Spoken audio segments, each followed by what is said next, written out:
सुजाता जी के घर से निकाल देने के बाद गंगा फिर से काम ढूंढते हुए लोगों के घर भटकती फिरी। फिर 2 दिन के बाद गंगा को एक घर में काम मिल गया। फिर वो उनके घर में रहकर काम करने लगी और काम के बीचों बीच वो अपनी बेटी को भी ढूंढती रही। शहर आए हुए गंगा को 1 महीना पूरा हो गया था, लेकिन अब तक उसे उसकी बेटी की कोई पता नहीं था। लेकिन फिर भी उसकी ममता बस उसे ढूंढ रही थी।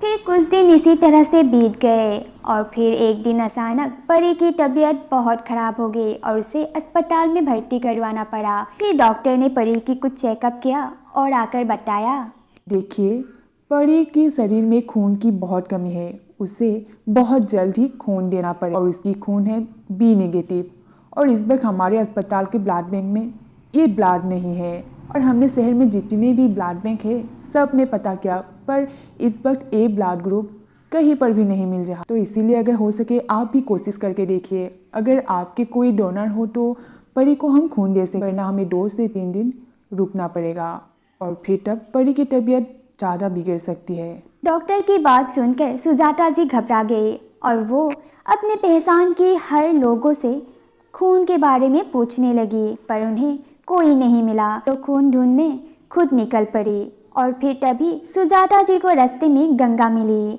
फिर उन्होंने गंगा को परी के बारे में सब कुछ बताया। तो गंगा ने कहा, अरे मालकिन, ये तो मेरा खून का ग्रुप है, मैं परी बिटिया को खून दूंगी, आप मुझे अस्पताल ले चलिए। फिर गंगा ने आकर परी को खून दिया और बिना कुछ कहे ही वो अस्पताल से चली गई, क्योंकि वो जानती है परी ने अगर उसे देख लिया तो परी को फिर से गुस्सा आएगा।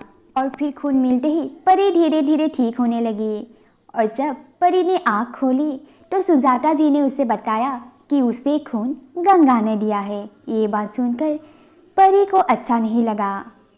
बड़ी माँ, आपने मुझे उस चोर से खून दिलवाया, अब तो मेरे खून भी चोर जैसे हो गए।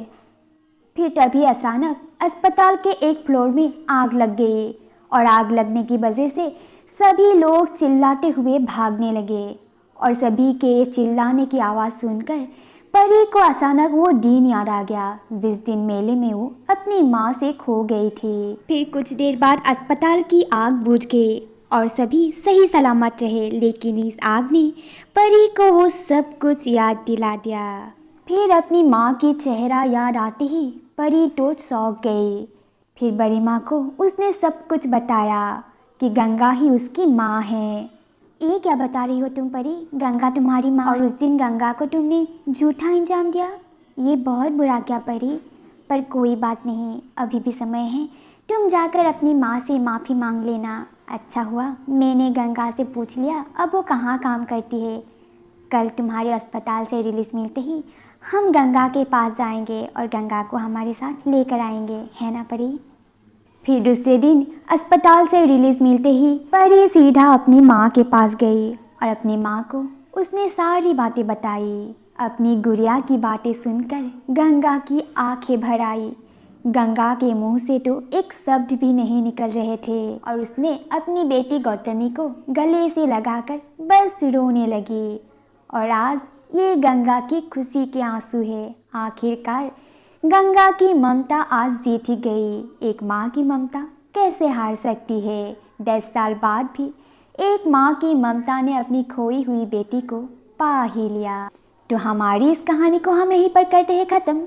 अगर आप सबको कहानी अच्छी लगी तो प्लीज़ वीडियो को लाइक, कमेंट एंड शेयर कर दीजिएगा। और अगर आप हमारे चैनल पर नए हो तो प्लीज़ चैनल को सब्सक्राइब कर दीजिएगा। तो मिलते हैं एक नई कहानी के साथ, तब तक के लिए बाय बाय।